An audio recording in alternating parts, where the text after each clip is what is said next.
They called it the Rock, a fortress surrounded by freezing water and endless fog. For decades, Alcatraz Federal Penitentiary was considered inescapable, a place where America sent the men it wanted forgotten. But on the night of June 11, 1962, 3 inmates, Frank Morris and brothers John and Clarence Anglin, vanished from their cells and were never seen again. That part everyone knows. What few ever mention is the 4th man. His name was Billie O'Shea, a quiet inmate serving time for armed robbery, transferred to Alcatraz in 1961. He worked in the library, kept to himself, and never caused trouble. He wasn't on the official list of escapees, but hidden FBI reports, declassified decades later, suggest something else. Agents found a 4th dummy head in cell block B, made from the same plaster and soap mixture the Anglins used. It was stored in an evidence box, then quietly removed from the record months later. No one ever explained why. O'Shea had been assigned to the plumbing detail, the same work crew that gave Frank Morris access to the ventilation shafts. He was the one who discovered that the cement around the air vents had begun to crumble with age. He joked about it with guards. They laughed. A year later, someone had carved those vents wide open. When the escape was discovered the next morning, O'Shea's cell was locked, his bunk neatly made, his name missing from the roll call. The warden assumed it was a clerical error. Within hours, it was forgotten. The newspapers only printed 3 names, but there were sightings, quiet ones, reports that came years after the official investigation closed. In 1965, a fisherman claimed he picked up a half-drowned man near Angel Island.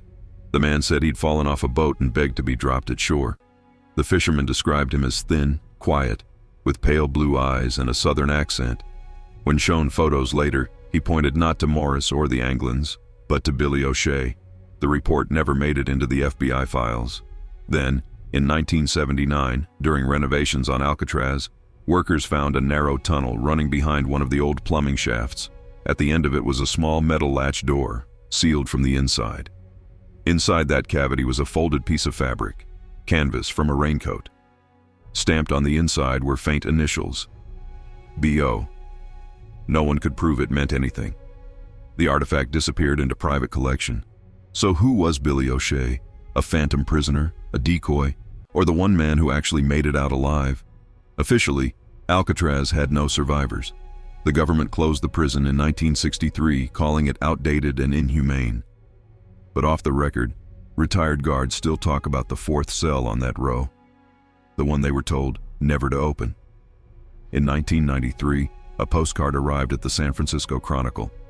No return address, no fingerprints, just a line written in shaky ink. The water was cold, but freedom was colder. It was signed B.O. 1962. Was it a prank, a confession, or the final clue in the escape that never happened? To this day, no body was ever found. No conclusive evidence that any of them drowned. Maybe they died in the bay. Or maybe they didn't. Because if even one man reached shore, the prison built to be unbreakable was broken after all. And maybe, just maybe, Billie O'Shea was the one who walked away. Some escapes are recorded in history, others are erased from it. 2025 Mindworks Media, where every legend hides a heartbeat.